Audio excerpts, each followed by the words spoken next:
Hello my YouTube family, welcome to the study spot YouTube channel. ఈ video ఇంతకు ముందు యొక్క వీడియో కంటిన్యూషన్ అండి. సో ఇక్కడ మనం చూద్దాం రండి. ఇక్కడ చూడండి, ఒక ఎస్సే రాసేటప్పుడు మెయిన్గా ఇంట్రడక్షన్, బాడీ, కంక్లూజన్ 3 పార్ట్స్ ఉంటాయి కదా. ఈ ఇంట్రడక్షన్ అనేది ఎలా రాయాలో చాలా ఇన్స్టిట్యూషన్స్లో క్లియర్గా చెప్పరండి. స్టార్టింగ్ ఆస్పిరెంట్స్కి వాళ్ళకి కన్ఫ్యూజన్గా ఉంటుంది. ఈ కన్ఫ్యూజన్స్ అన్నీ ఈ వీడియోలో మీకు క్లియర్ అయిపోతుంది. ఒక ఎస్ఐ గురించి కానీ ఒక ఆన్సర్ రైటింగ్ కానీ ఎలా రాయాలనేది ఈ వీడియోలో మీకు క్లియర్గా అర్థమైపోద్ది. సో మన వీడియోలోకి వెళ్దాం. ఇక్కడ చూడండి, ఫస్ట్ ఇంట్రడక్షన్ రాయాలి అంటే ఎలా రాయాలంటే, మనకి ఒక క్వశ్చన్ ఇచ్చినప్పుడు ఆ క్వశ్చన్లో కీవర్డ్స్ ఉంటాయండి. అది ఏంటి అనేది నేను చివరిలో నేను రాసిన ఎస్ఐ ఒకటి ప్లేస్ చేశాను. అది మీకు అర్థమవుతుంది, వెయిట్ చేయండి.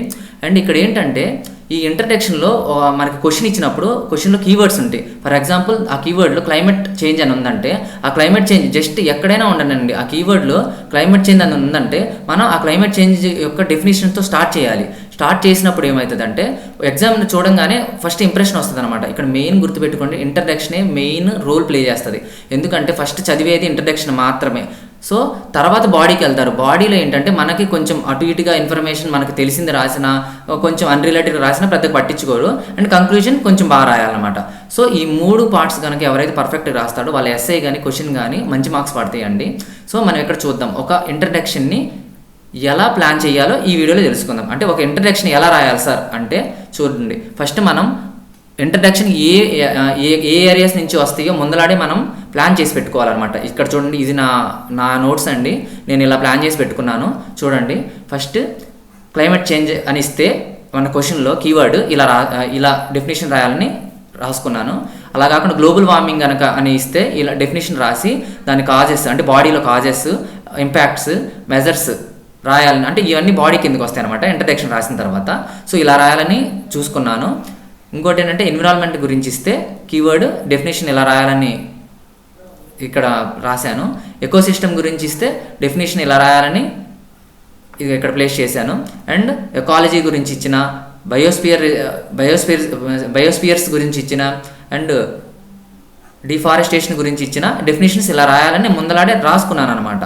సో ఇక్కడ చూడండి, బయోడైవర్సిటీ గురించి ఇచ్చిన, ఇక్కడ సస్టైనబుల్ డెవలప్మెంట్ గురించి ఇస్తే డెఫినేషన్ ఇలా రాయాలని ముందలాడే నేను రాసుకున్నాను అనమాట. రాసుకొని ప్రాక్టీస్ చేశాను. ఇంకోటి ఏంటంటే, ఇక్కడ ఫారెస్ట్, మెయిన్గా మనకి ఫారెస్ట్ బీట్ ఆఫీసర్లో ఫారెస్ట్ గురించే కదా మ్యాక్సిమం ముందలాడే నేను గెస్ట్ చేశానండి. ఎట్లా క్వశ్చన్ ఇచ్చిన ఫారెస్ట్ అనే కీవర్డ్ ఉంటుందని నేను మెయిన్గా బ్రెయిన్లో ఫిక్స్ అయిపోయాను. సో దాన్ని బట్టి నేను ఫస్ట్ ఫారెస్ట్ యొక్క డెఫినేషన్, తర్వాత ఫారెస్ట్ యొక్క డెఫినేషన్ అండ్ ఫారెస్ట్ ఏరియా యొక్క డెఫినేషన్ అనమాట. ఇక్కడ చూడండి, ఫారెస్ట్ ఏరియా యొక్క డెఫినేషన్, తర్వాత ఫారెస్ట్ అంటే ఏపీ గురించి ఖచ్చితంగా ఇస్తాడని అనుకున్నాను. దాంట్లో ఏపీలో ఫారెస్ట్ కన్జర్వేటివ్ యొక్క మెజర్స్ గురించి ఇది ప్లేస్ చేద్దాం అనుకున్నాను. ఈ ప్రోగ్రామ్ అంట, ఫారెస్ట్ కన్జర్వేటివ్ యొక్క మెజర్స్లో ఈ ప్రోగ్రామ్ని, అంటే మన ప్రోగ్రామ్ని ఏపీ గవర్నమెంట్ ఇనిషియేటివ్ తీసుకొచ్చిందని, దాని యొక్క ఎయిమ్ ఏంటంటే increase green cover to 50% by 2029 అని చెప్పి ప్లేస్ చేస్తాను అనమాట సింపుల్గా. ఇదంతా ఏంటంటే మొత్తం రాయాల్సిన అవసరం లేదు. ఈ ఒక్క 2 words రాసినా, 2 lines రాసినా సరిపోద్ది అనమాట. సో ఇలా నేను ప్లాన్ చేసుకున్నాను. సో ఇలాగే రాశాను కూడా. ఇవన్నీ నేను మెన్షన్ చేశానండి ఎస్ఐలో. ఇంకోటి తర్వాత వచ్చేసరికి ఎన్విరాన్మెంట్ పాలసీస్ అండ్ యాక్ట్స్ అని ఒకటి పెట్టుకొని దాంట్లో ఇవన్నీ యాక్ట్స్ రాసుకున్నాను ఒక పేజీలో.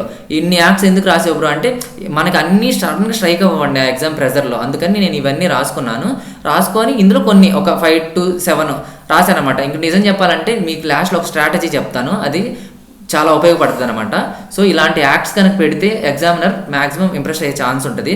అది గ్రూప్ 1 ఎస్ఐలో కానీ, FBO ఎస్ఐలో కానీ, ఎస్ఐ రైటింగ్స్లో మాత్రం. ఎందులో అయినా ఏపీ ఎస్ఐలో కూడా క్వాలిఫైయింగ్ పేపర్స్లో రాసే ఛాన్సెస్ ఉంటుందండి. అంటే డిస్క్రిప్టివ్ కదా, ఏపీ ఎస్ఐలో కూడా ఇది ఉపయోగపడుద్ది. మీరు ఒకసారి చూసుకోండి. ఇట్లా ఈ ఫార్మాట్, ఇలా ఎస్ఐ కానీ ఆన్సర్ రైటింగ్ కానీ చాలా ఉపయోగపడే ఫార్మాట్ అనమాట.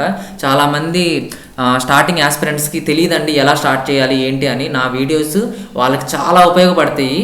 సో మీరు నన్ను ఫాలో అవ్వండి. ఇంకోటి ఏంటంటే, ఇక్కడ చూడండి, దాంట్లో మళ్ళీ నేను కాన్స్టిట్యూషన్ యొక్క ఆర్టికల్స్ని రాశాను. అంటే ఎన్విరాన్మెంట్కి, ఫారెస్ట్కి సంబంధించిన ఆర్టికల్స్ ఏమున్నాయని ఇందులో చూసుకున్నాను. తర్వాత నేషనల్ పాలసీస్ ఏమున్నాయి, అందులో స్కీమ్స్ ఏమన్నా ఉన్నాయా, మ్యాంగ్రూవ్స్కి సంబంధించిన స్కీమ్స్ ఉన్నాయా. సో ఇది మిస్టీ స్కీమ్ గురించి రాశాను. ఇవన్నీ చూసుకున్నాను అనమాట. AP pollution control board and AP pollution act కూడా రాశాను. తర్వాత ఇంటర్నేషనల్ లాస్, అంటే ఇప్పుడు ఇది నాకు ఎందుకు ఉపయోగపడింది అంటే, మనకి ఓల్డ్ ఫారెస్ట్ గురించి అడిగారు కదా, ఓల్డ్ ఫారెస్ట్ గురించి అడిగినప్పుడు ఫైనల్లో నేను అంటే కన్జర్వేషన్ ఆఫ్ ఓల్డ్ ఫారెస్ట్ అని పెట్టి ఇవి రాశాను అనమాట. ఈ క్యోటో ప్రోటోకాల్ ఒకటి, మాంట్రియల్ ప్రోటోకాల్ ఒకటి, రామ్సర్ కన్వెన్షన్ ఒకటి, వీటి గురించి రాశాను అనమాట. అంటే ఎర్త్ సమ్మిట్ ఒకటి, ఈ 4 ప్లేస్ చేశాను. సో దీనివల్ల ఏంటంటే కొంచెం ఎగ్జామినర్ ఇంప్రెస్ అయ్యే ఛాన్స్ ఉంటుంది అనమాట. దాని తర్వాత ఇవ్వండి ఇవన్నీ సమ్మిట్స్ అనమాట, నగోయ్ ప్రోటోకాల్ ఇవన్నీ చూడండి. ఇవి మనకి జనరల్ స్టడీస్లో కూడా ఎన్విరాన్మెంట్లో ఈ క్వశ్చన్స్ అన్నీ రిపీట్ అయ్యే ఉంటాయి, మీరు ఒకసారి చూసుకోండి.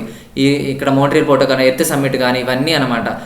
ఇలా కనుక మనం ప్రిపేర్ అయితే చాలా యూజ్ అవుతుందండి. ఈ నాలెడ్జ్ అంతా నేను ముందలాడి గ్రూప్ 2కి కానీ, ఎస్ఐకి కానీ, యూపీఎస్సీకి ప్రిపేర్ అవ్వడం వల్ల ఇదంతా గెయిన్ చేశానండి. ఒక రోజులో వచ్చింది కాదు. సో ఇక్కడ చూడండి, ఇది సార్ ఏంటి సార్ ఇక్కడ వాచ్ పెట్టారు, 2 పెన్స్ పెట్టారంటే మనం రాసే ఎస్ఐ కానీ క్వశ్చన్ కానీ మనం ఏ పెన్ యూజ్ చేస్తున్నాము, టైం ఎట్లా మేనేజ్ చేస్తున్నాం అనేది చాలా ఇంపార్టెంట్. ఇక్కడ స్టార్టింగ్లోనే నేను వాచ్ పెట్టుకొని నేను రాసేటప్పుడు ఎస్ఐ ప్రాక్టీస్ చేశాను. ఏమైనా ఆన్సర్స్ రాసిన ఈ వాచ్ పెట్టుకొని ఈ వాచ్ని నేను ఎగ్జామ్ హాల్కి తీసుకెళ్తాను అనమాట. అనలాగ్ వాచ్ ఎలా ఉంటుంది కాబట్టి ఈ వాచ్ని తీసుకెళ్ళి నేను రూమ్లో ఎలా అయితే నేను ప్రాక్టీస్ చేశానో అదే ఫార్మాట్ని ఎగ్జామ్లో కూడా ఫాలో అయ్యాను అనమాట. అది ఎలా అంటే ఇప్పుడు మనకు 9:30కి కనుక ఎగ్జామ్ స్టార్ట్ అయితే ఇక్కడ నుంచి ఈ ముళ్ళు ఇక్కడ తిరిగి అంటే కరెక్ట్గా 45 మినిట్స్ పెట్టుకుంటాను అనమాట. ఇక్కడ నుంచి ఈ పెద్ద ముళ్ళు ఇక్కడ దాకా రావాలి అని. సో ఇక్కడ నుంచి ఈ ముళ్ళు స్టార్ట్ అయ్యి ఇక్కడికి వచ్చేసరికి నాకు 3 పేజెస్ అయ్యింది అనుకోండి. ఇక్కడ నుంచి ప్లాన్ మారిపోద్ది. అంటే మొత్తం రాయను, సింగిల్ లైన్ వర్డ్స్ అనమాట. ఈ యాక్ట్స్ కానీ సమ్మిట్స్ కానీ అంటే సింగిల్ లైన్ ఎంత త్వరగా పేజెస్ కంప్లీట్ చేయాలంటే ఇక్కడ నుంచి 15 మినిట్స్లో నేను కంప్లీట్ చేశాను అనమాట. అందువల్లే నాకు టైం మేనేజ్ అయిందనమాట. సో నేను ముందలాంటి 13 మినిట్స్ కాడి నుంచి అంటే 9:30కి ఎగ్జామ్ స్టార్ట్ అయితే 45 మినిట్స్కి నేను టైం పెట్టుకున్నాను. లేట్గా ఇచ్చారు, ఒక 5 మినిట్స్ పోయింది. ఇక్కడికి అంటే 30 మినిట్స్కి నా ఈ యొక్క మినిట్స్ ముళ్ళు వచ్చేసరికి నాకు ఇంకా 3 పేజెస్ ఉండింది. ఇంకా అక్కడి నుంచి నేను గేర్ చేంజ్ చేశాను అనమాట. అంటే సింగిల్ లైన్లోనే ఎలా కంప్లీట్ చేయాలో కంప్లీట్ చేసేసాను. అంటే ఫాస్ట్గా అనమాట. అంటే యాక్ట్స్ పెట్టడం కానీ సబ్మిట్స్ పెట్టడం కానీ ఇలాగా కవర్ చేసేసాను. ఫైనల్లో కంక్లూజన్ ఇచ్చాను అనమాట. సో ఇలాగా నాకు పేపర్ కంప్లీట్ అయ్యింది, బుక్లెట్. ఇంకోటి ఏంటంటే సార్ మీరు ఎలా ప్రాక్టీస్ చేశారు, ఇప్పుడు దాకా చెప్పిన వాటికి ఒక ఎగ్జాంపుల్ అండి. ఇక్కడ చూడండి, నేను రాసింది ఇది అంటే బిఫోర్ ఎగ్జామ్ నేను ప్రాక్టీస్ చేసింది. ఇలాంటి చాలా ఉన్నాయి. ఇది ఒకటి అంటే పెద్ద క్వశ్చన్ తీసుకున్నాను అనమాట, అంటే బిగ్ క్వశ్చన్. ఇక్కడ చూడండి, discuss the role of forest beat officer in preventing illegal felling and forest. So illegal felling and forest encroachment, critically analyze the role of AP forests in climate stabilization with reference to carbon sequestration and local climate regulation అనమాట. So ఇది question, ఇది 2 questions అండి. నేను ఒకే క్వశ్చన్గా convert చేశాను. అంటే 2 క్వశ్చన్స్ని ఒకే క్వశ్చన్లో convert చేసి నేను రాశాను అనమాట, ఎంత టైం పట్టిద్దని. సో నాకు 45 మినిట్స్ పట్టిందని అండి. ఇందులో 7 పేజెస్. అంటే ఇది చూడండి, ఇదంతా ఇక్కడ చూడండి ఫారెస్ట్ రిపోర్ట్స్ పెట్టాను. మన ఏపీలో ఎక్కడెక్కడ ఫారెస్ట్ అంటే హైయెస్ట్ ఫారెస్ట్ రిపోర్ట్లు అనమాట. AP forest report and India state of forest report 2 mention చేశాను డేటా. ఇక్కడ causes, conservations, impacts and advantages of forests. ఇక్కడ చూడండి conservation of forests, joint forest management, illegal forest and forest beat officer గురించి, ఇక్కడ మనం programme గురించి, Misty గురించి నేను రాసుకున్న ఏదైతే బుక్లో రాసుకున్నానో అవన్నీ మెన్షన్ చేశానండి. ఇలా ప్రాక్టీస్ చేయడం వల్లే నాకు స్పీడ్ పెరిగింది. అండ్ ఏపీ ఫారెస్ట్ గురించి అడిగారు కాబట్టి ఏపీ ఫారెస్ట్. ఇక్కడ చూడండి యాక్ట్స్, సమ్ ఇంపార్టెంట్స్ యాక్ట్స్. ఇక్కడ నేను లాస్ట్ నాకు 15 మినిట్స్ ఉన్నప్పుడు 2 పేజెస్ ఉంటే నేను ఇలాగే కవర్ చేశానండి. అంటే ఈ యాక్ట్స్ పెట్టడము, ఫారెస్ట్ కన్జర్వేషన్ ప్రోగ్రామ్స్ రాయడం వల్ల ఇట్లా సింగిల్ లైన్లో ఉంటే ఇలా ఉంటే త్వరగా ఇట్లా అంటే కవర్ అవుతుంది కదండి పేజీ మొత్తం త్వరగా. సో ఇలా మనం ప్లాన్ చేసుకోవాలన్నమాట, లేదా బుక్లెట్ మొత్తం కవర్ చేయడం చాలా కష్టం అనమాట. ఇక్కడ చూడండి ప్యారిస్ అగ్రిమెంట్లో ఉన్న పాయింట్స్, ఇక్కడ లోకల్ క్లైమేట్ రెగ్యులేషను, ఇక మనం ప్రోగ్రాము, ఇక్కడ కంక్లూజన్ ఇచ్చేసాను అనమాట. సో ఇలా రాసింది. ఇందులో కంక్లూజన్లో కూడా ఇది చూడండి, government should take more initiative to conserve the forest like ఇట్లా యాక్ట్స్ అనమాట, ఏమేమి చేశారు. అందులో మళ్ళీ చూడండి నేను రాసుకున్న అంటే ఏమంటారు, ఇది ఆర్టికల్స్ అనమాట. పాలిటీలో ఉన్న ఆర్టికల్స్ని కూడా మెన్షన్ చేశాను అండ్ ఇట్లా కంక్లూడ్ చేశాను అనమాట. ఇక్కడ చూడండి, ఇక్కడ దాకా క్వశ్చన్ అయిపోయింది. అంటే 7 నాకు దగ్గరగా 8 పేజెస్ దాకా వచ్చినాయి అనమాట. 8 అంటే 4 2 8 10 పేజెస్ రాశాను. ఇక్కడ కౌంట్ చేసుకోండి. ఇది వేరే క్వశ్చన్ యొక్క కంక్లూజన్. ఎందుకు ఇచ్చానంటే ఇక్కడ చూడండి నేను రెక్టిఫై చేసుకున్నాను అనమాట. ఎలా అంటే నేను సెల్ఫ్ ఎవాల్యుయేషన్ ఎలా చేసుకున్నానో మీకు ఇక్కడ తెలుస్తుంది అనమాట. సో ఇక్కడ అంటే అండర్లైన్ చేసుకున్నాను, ఇక్కడ తప్పు జరిగింది, సో ఇలా రాయకూడదు, ఇక్కడ ఇట్లా పెట్టాలి. అండ్ లాస్ట్లో ఇట్లా ఫారెస్ట్ కంక్లూజన్ ఇలా అంటే